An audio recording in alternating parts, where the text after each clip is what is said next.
Yves-Joseph, alias Fanfan, nous a dit à quel point il était interpellé par le fait que sa musique a transcendé les générations. Et c'était d'ailleurs la réaction que je voulais qu'il obtienne en invitant ce soir 3 personnes. C'est un appel Facebook que j'ai fait, donc je suis vraiment contente que vous ayez été là, messieurs. Donc, Cédric Merisier, on a Monsieur V, qui est un DJ, qui est une encyclopédie. Si vous faites partie de la génération 90-2000, là, toutes les fêtes qu'il faisait, il fallait toujours être là. Sinon, on manquait.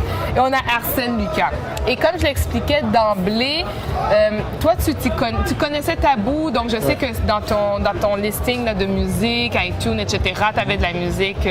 Donc, qu'est-ce que ça t'a fait, toi, de pouvoir le rencontrer aujourd'hui? Premièrement, ça m'a vraiment fait plaisir, parce que c'est une légende. Ça fait 4 spectacles de Tabou que je manque, dont il y a 2 ans en Haïti au CAI.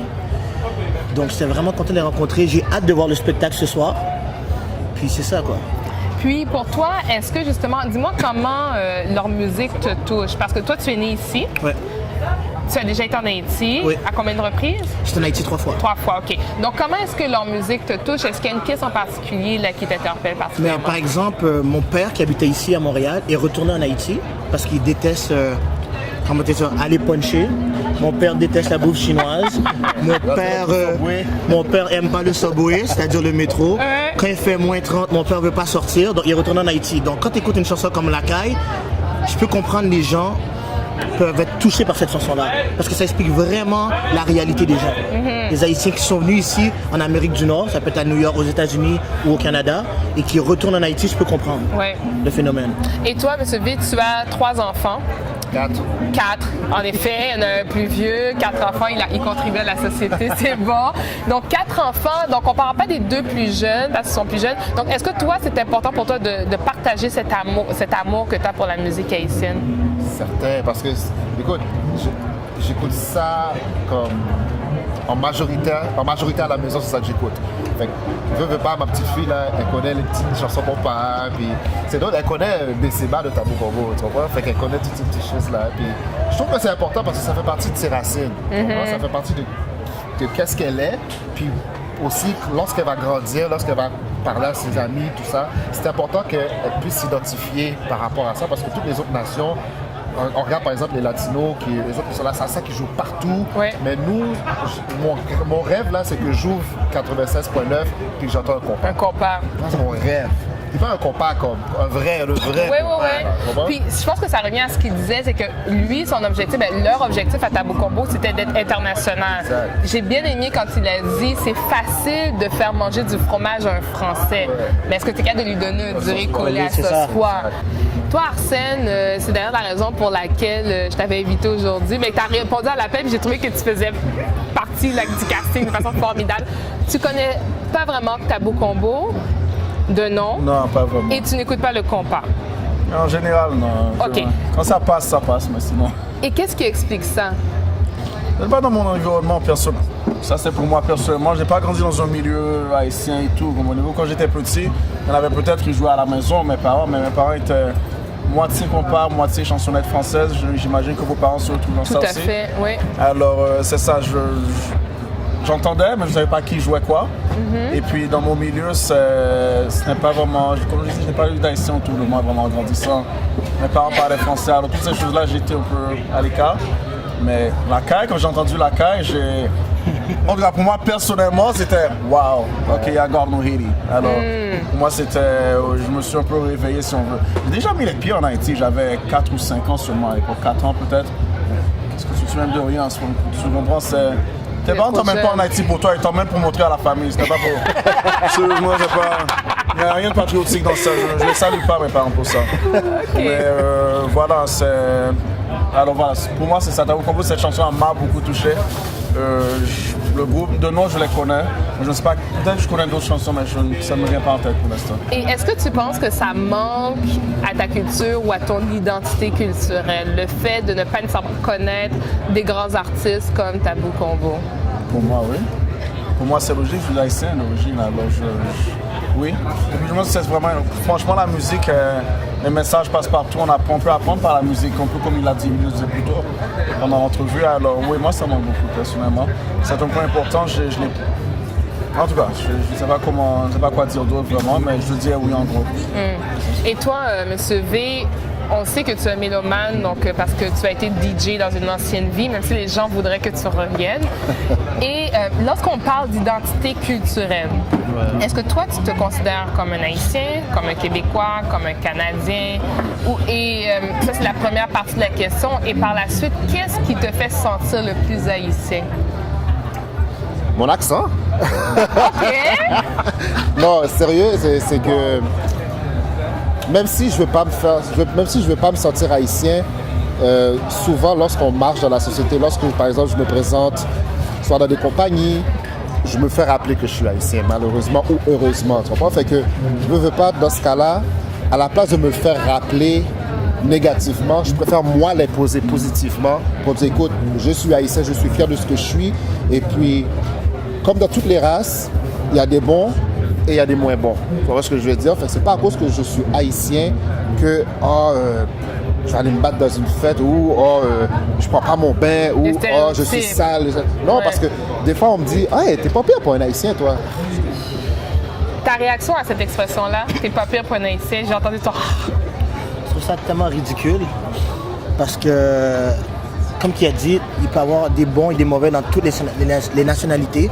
Donc, t'es pas peur pour un noir ou quoi que ce soit. C'est pas juste haïtien, ça peut être noir en tant que tel, pour la couleur. Fait que c'est un peu triste par rapport à ça. Il y a beaucoup de jugements. Et justement, est-ce que vous sentez que des fois, ça crée le poids d'une communauté sur vos épaules? Je m'explique, c'est-à-dire que toi, tu dis oui? Moi, personnellement, je dirais oui parce que il y a sur un papier pour un noir, il y a ça, il y a ceux aussi qui ont dit, je ne sais pas si ça vous est déjà arrivé, il n'est pas comme les autres, lui. Ouais. Mais qui sont les autres? Qu'est-ce qu'ils font les autres? Je ne sais pas qui ils sont personnellement. Alors oui, quelque part, nos actions, je pense que le Québec, à travers les médias ou partout, ça va se refléter vraiment ce qu'on fait. Et puis, de leur opinion sur nous aussi, je ne sais pas si ça... Autrefois, personnellement, ça me dérangeait beaucoup. Aujourd'hui, ça me dérange moins personnellement. Parce que je sais qui je suis, je dis plus vieux, oui, tu as la maturité et tout. Alors, je fais ce que j'ai à faire et je sais qu'on n'est pas tous dans le même panier. Ouais. La nouvelle génération, on a tous un peu grandi, fait qu'il y en a beaucoup maintenant qui ont leur propre business. Et puis, ils ont une nouvelle vision. Je sens plus l'unité qu'avant. Et ça, je trouve ça que c'est le fun. Il y en a d'autres, par exemple, c'est sûr, la jalousie continue, ils vont toujours vouloir écraser l'autre. Mais je sens un peu plus quand même qu'il y a un certain niveau d'unité. Parce que je pense qu'on comprend que, écoute, si on ne se serre pas les coudes, là, ça va être très difficile. Ouais. Fait que, déjà là seulement, tu vois, on est de 3 milieux différents, puis comme on s'entend bien, là, ce que je veux dire, puis c'est ça que... Il y a quelque chose que tu as dit tout à l'heure qui m'interpelle. Tu as dit notamment que les gens vont dire, bon, il est différent des autres, mais grâce à ta maturité, ça te dérange moins. Mais maintenant, ça veut dire qu'il fut un certain temps, ça a dérangé, peut-être quand tu étais plus jeune. Donc, toi qui as des enfants et tu as un petit garçon, tu as combien de garçons? Tu as 2 garçons? 3 garçons, une petite fille. Ouais. Donc, justement, comment est-ce que tu vas leur partager ces valeurs culturelles-là tout en embrassant qui ils sont, parce qu'ils sont québécois, mais en même temps, ils sont haïtiens, pour peut-être que très tôt dans leur vie, ils réalisent à quel point ils sont pas nécessairement différents, mais qu'ils doivent embrasser cette culture-là. Mais justement, tu as dit le mot que j'allais dire, c'est que ma première leçon que je leur donne, c'est qu'ils sont quelqu'un. Il ne faut pas qu'ils laissent personne les traiter comme autre que quelqu'un. Tu vois ce que je veux dire? Tu es une personne, tu as droit à ton respect. Fait que peu importe que tu sois haïtien, arabe ou whatever ta race, c'est le respect. Moi, c'est vraiment ça la clé. Parce que ça commence par le respect. Parce que t'as beau bien dire, oh oui, je suis haïtien. Mais si on ne te respecte pas, tu vois ce que je veux dire?